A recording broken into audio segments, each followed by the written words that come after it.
सरदार है, तैयार है, पुरजोश है, बेदार है, तैयार है, एक बार नहीं 100 बार है, तैयार है, तैयार है।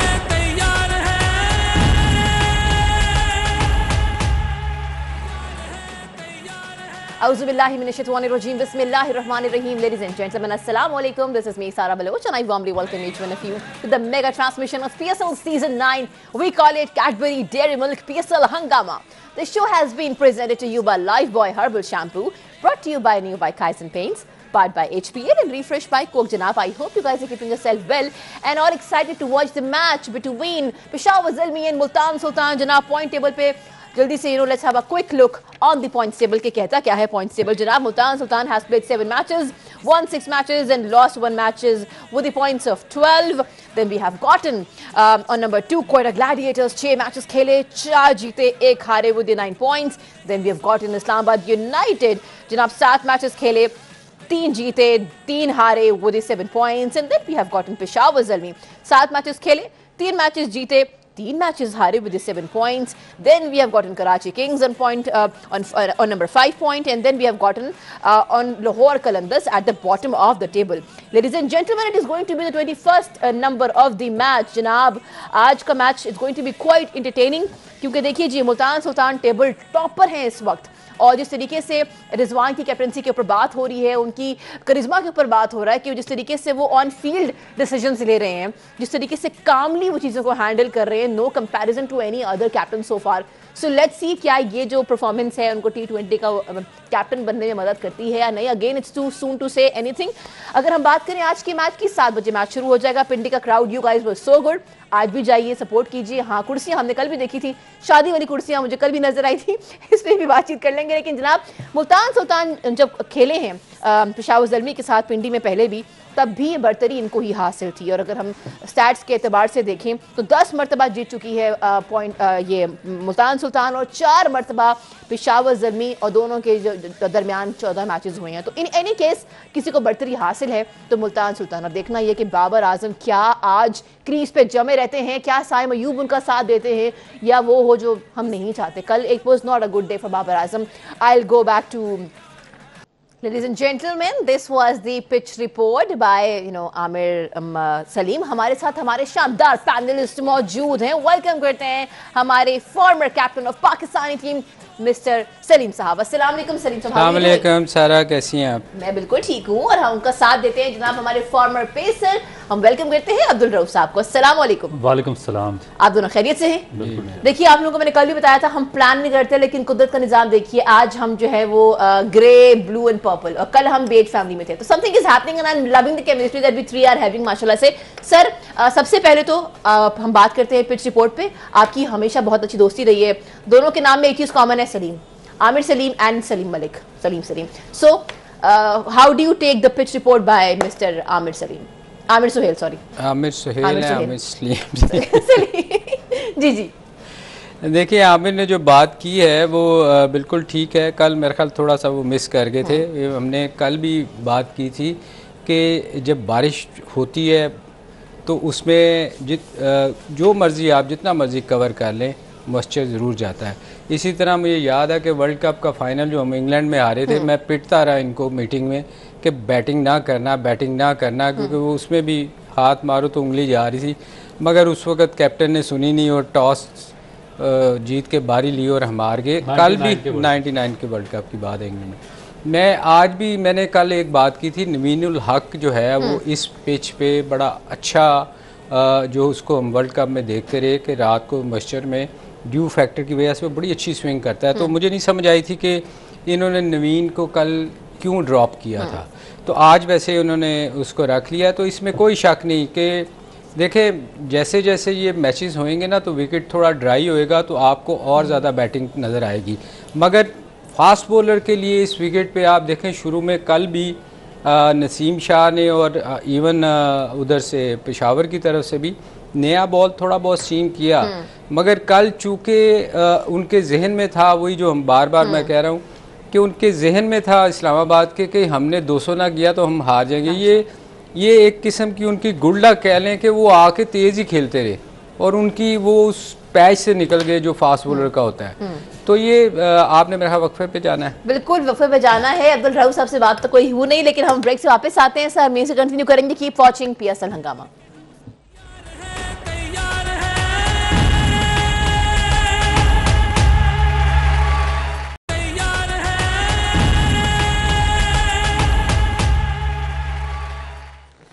Welcome back. You've been watching our special transmission of PSL Season 9. We call it Cadbury Dairy Milk PSL Hangama. This show has been presented to you by Lifebuoy Herbal Shampoo, brought to you by Neo by Kaizen Paints, powered by HPL and refreshed by Coke.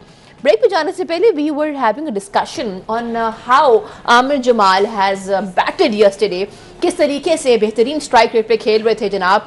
कल पेशावर जर्मी हम जानते हैं कि openers आते साथ ही पहले ही over में बब्बाई कर दिए चले गए वो, और बाबर बहुत डिसअपॉइंट भी थे। लेकिन आमिर जमाल ने कल 87 की इनिंग्स खेली है, शानदार 49 बॉल्स पे जनाब। उन्होंने 8 मरतबा बाउंड्रीज को हिट किया है, 6 मरतबा छक्के विद स्ट्राइक रेट ऑफ 177.55। जहां ये बात हो रही है यहाँ पे आमिर जमाल का हमने एक इंटरव्यू भी देखा है जिसपे उन्होंने कहा कि देखिए जी ऑलराउंडर हर मैच में 5 विकेटें ले, सेंचुरी करे, ये ऐसा नहीं होता। आज मैंने खेला है, मुझे बहुत खुशी है, मैं आज बहुत ओपनली खेला हूँ क्योंकि कोई डर नहीं था कि आगे होगा क्या।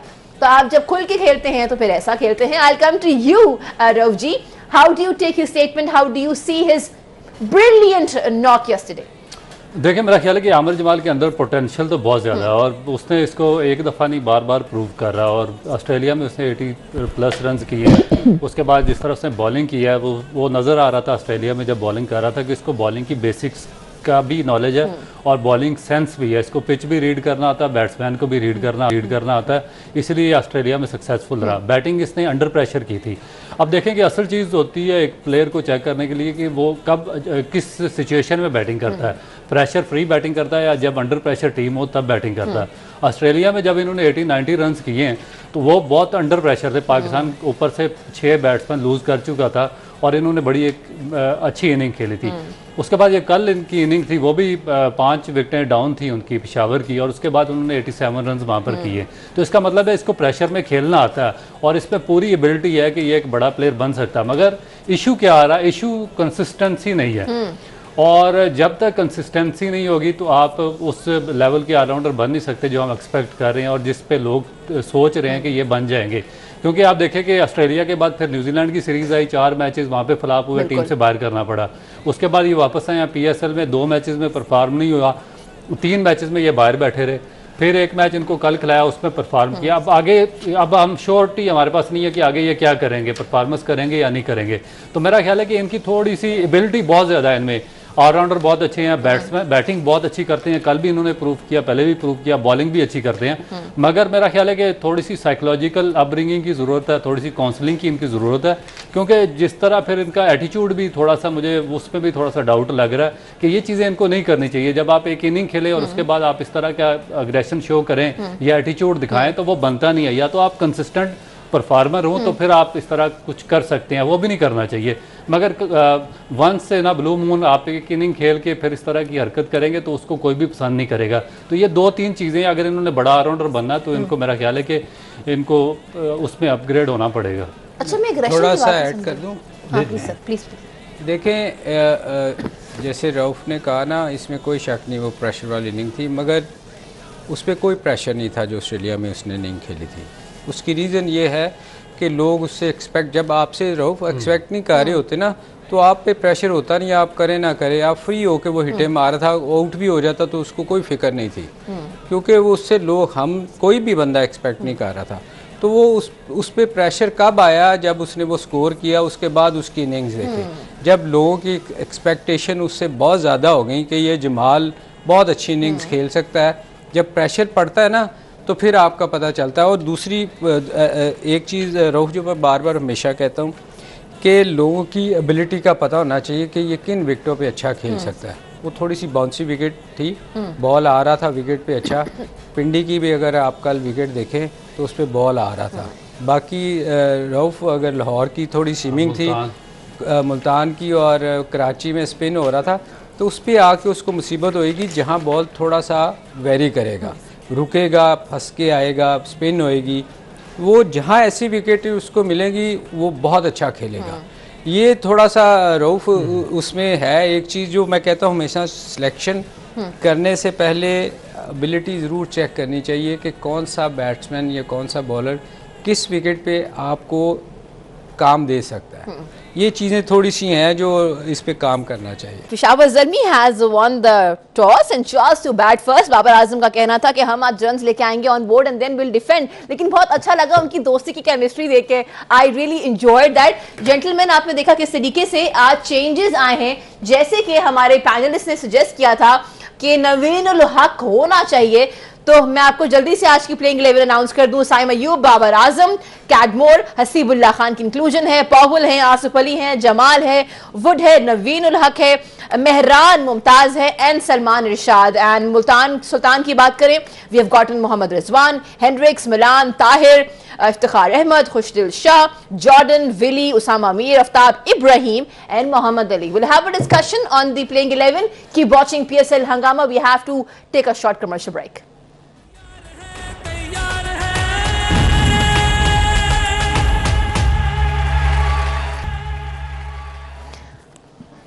Welcome back. You've been watching a special transmission of PSL Season 9. We call it Cadbury Dairy Milk PSL Hangama. The show has been presented to you by Lifebuoy Herbal Shampoo, brought to you by Neo by Kaizen Paints, powered by HBL and refreshed by Coke. हमने जनाब देखा toss किस तरीके से win किया और अब जो है पेशावर ज़ल्मी आज बल्लेबाजी करेगा। आई होप कि मजा आ जाए, शानदार इनिंग्स देखने को मिले। लेकिन जहां हम बात करें इनिंग्स की, वहां पे I just have gone through one of the video जहां पे सिकंदर बख्त ने क्रिटिसाइज किया है रिजवान की इनिंग्स पे। याद रहे कि रिजवान की इनिंग्स 58 की थी 44 बॉल्स पे और 131 का स्ट्राइक रेट था। उस्मान खान की अगर हम बात करें तो 106 रन उन्होंने ऑन बोर्ड किए 59 बॉल्स पे with strike rate of 179.66। Sir, उनका कहना है कि जनाब 17 ओवर्स उन्होंने खेले हैं, कोई क्लास नजर नहीं आई, स्लो खेल रहे थे और पाकिस्तान की टीम में T20 में दोनों होंगे, तो अगर एक साइड से बाबर होगा, एक साइड से रिजवान होगा, तो बीच में कौन होगा? उस्मान तो ओवरसीज पाकिस्तानी है, हमारे पास टीम में कौन है जो कि उस स्ट्राइक रेट के साथ खेल सके? एंड रिजवान ने 17 ओवर्स उनके अकॉर्डिंगली जाया किए, स्लो खेले। What is your take on it sir? देखिए, वो मैच हारे के जीते, मैच जीत के ना, मेरा ख्याल है कि वो इंजमाम ने एक बात कही थी कि इनकी बात ना सुना करें, इनकी तो घर वाले बात नहीं सुनते।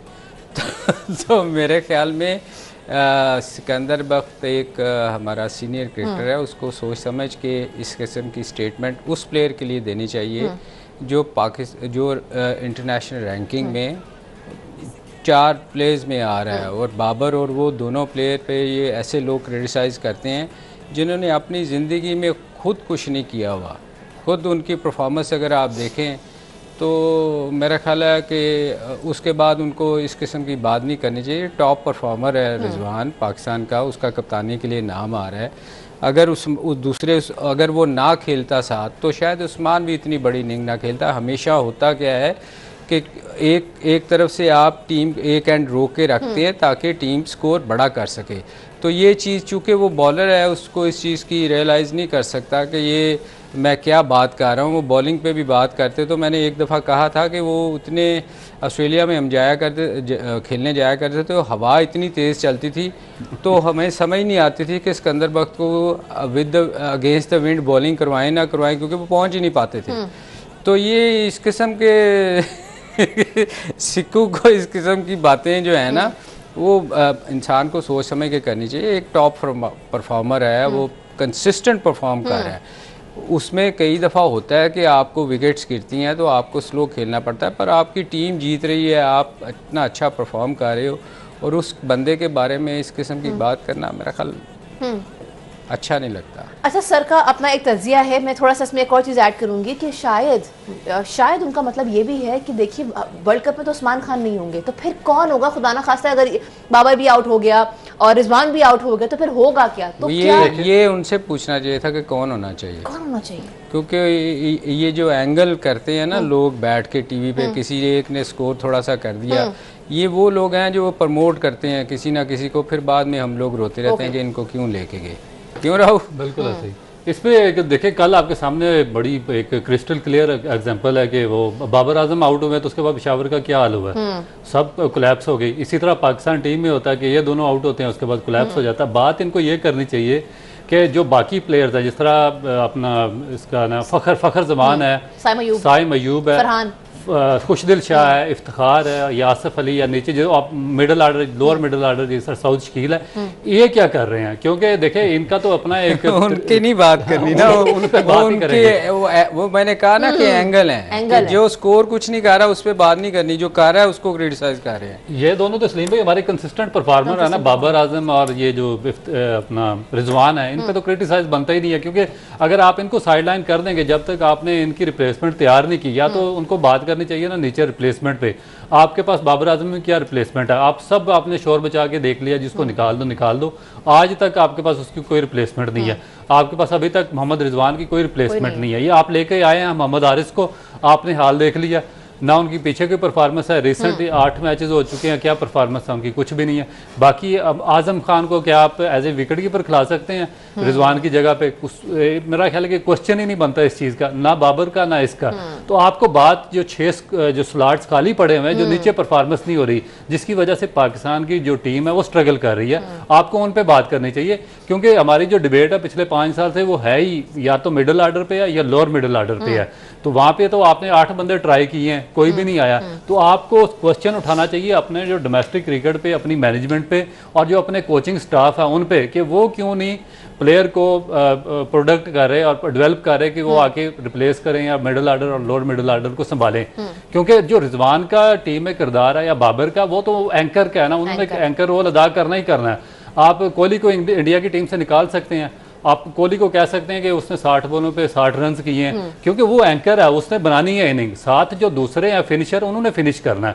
आपका असल प्रॉब्लम फ्रेंचाइज में भी यही है, आपका पाकिस्तान टीम में भी यही प्रॉब्लम है कि आपके पास फिनिशर है ही नहीं है, ना मिडल आर्डर में ना लोअर मिडल आर्डर में। तो आप सारे का सारा मलबा डालते हैं रिजवान पे और बाबर पे, और बस उस पर आप सोशल मीडिया पे भी कमाते हैं और मीडिया पे भी कमाते हैं। ये आज वैसे रऊफ इसने टॉस जीत के बैटिंग करने का फैसला क्या लगता है क्यों किया है इसने? पेशावर की मेरा ख्याल है कि वो जो 2 मैचेस पीछे जीता, वो दोनों में पहले उन्होंने बैटिंग की है। तो मेरा ख्याल है, मुझे लगता है कि वो थोड़ा सा ना,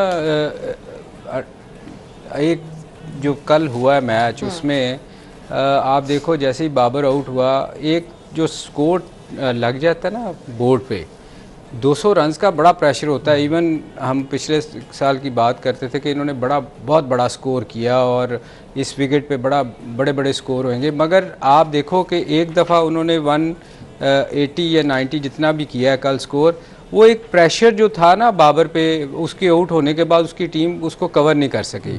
तो मेरे ख्याल में आज जो उसने बैटिंग करने का फ़ैसला किया ना, मेरा ख्याल है उसकी रीज़न ही सिर्फ ये है कि वो उस प्रेशर में जाए ना, क्योंकि आपके जब जहन में होता है ना कि आपने 8 रन की एवरेज चेज करनी है या 10 की करनी है, तो बाबर एक ऐसा प्लेयर है कि वो टीम को साथ लेके चलता है। तो मेरे ख्याल वो उस प्रेशर से निकलने के लिए ना, कि मैं टीम एक दफ़ा बड़ा स्कोर कर दे तो हम, क्योंकि पिछले मैचेस भी ये कुछ जीते हैं पहली बैटिंग में, तो मेरा ख्याल इसको उसने जहन में रखा है कि एक उस प्रेशर में हमारी टीम ना जाए।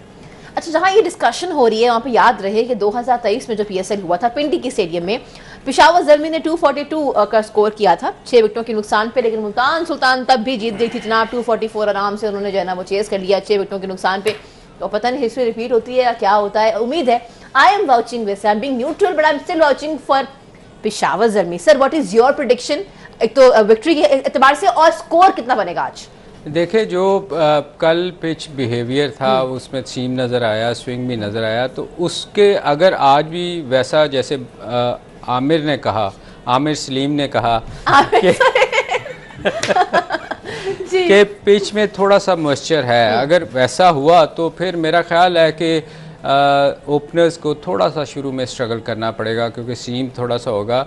तो शायद में भी जो हम सोचते हैं कि 240 तक पिछले साल जो नज़र आई थी, वो ये शुरू के मैचों में आपको वो स्कोर नज़र ना आए। तो मेरा ख्याल है कि अगर जो भी 200 स्कोर करती है तो वो फाइटिंग स्कोर होगा। So you think आपकी प्रेडिक्शन है 200? हो सकता है, क्योंकि विकेट बहुत अच्छी है। अगर इस पे आप देखें, कल जमाल ने नीचे से आके कितना शॉटें जो खेली हैं, तो इसका मतलब है बैट बॉल पे आता है, ये नहीं है कि बॉल बिल्कुल ही बैट पे नहीं आता। तो बैट अगर कोई थोड़ा सा स्टे करके उस पर जो मुश्किल टाइम है निकाल के क्योंकि होता क्या है कि जब कोई अच्छा स्पेल कर रहा हो ना, तो बैट्समैन की कोशिश ये होनी चाहिए कि वो स्पेल निकाल दे। 2 ओवर का तो स्पेल होता है, उसके बाद फिर आपके लिए इजी हो जाता है हिट आउट करना। तो मेरे ख्याल में जितने भी बैट्समैन हैं उनको ये चीज़ ज़रूर देखनी चाहिए कि अगर कोई अच्छा स्पेल कर रहा है तो वो निकाले उसको निकालने के बाद फिर जमाल ने देखे ना नीचे से आके बड़ा इजी हो जाता है बैट्समैनों के लिए। तो ये थोड़ी सी चीज़ें कुछ हैं जो टेक्निकल हमें प्लेयर्स को ज़रूर देखनी चाहिए। अच्छा सर कह रहे हैं 200 तक हो सकता है, व्हाट इज योर टेक? कितनी प्रेडिक्शन है स्कोर की, और क्या लगता है आज पेशावर ज़ल्मी जीता हुआ नजर आ रहा है या मुल्तान सुल्तान? देखिए कल जो पिच रिपोर्ट उन्होंने दिखाई थी, पिच दिखाई थी, उसमें उन्होंने कहा था 240 रन होंगे। तो उस पे दोनों टीमों ने स्ट्रगल किया और इतना जो हाई स्कोर एक्सपेक्ट कर रहे थे और जो इन्होंने पिच प्रोडिक्शन की थी वो बिल्कुल रॉन्ग साबित हुई है। आज पिच में मॉइस्चर है तो मेरा ख्याल है कि आज हाई स्कोरिंग मैच होगा। हाई स्कोरिंग 200 प्लस ही। चलें जी, दोनों ही कह रहे हैं 200 प्लस। आपसे मुलाकात होगी 11 से 12। Keep watching 24 news. हाफिज़।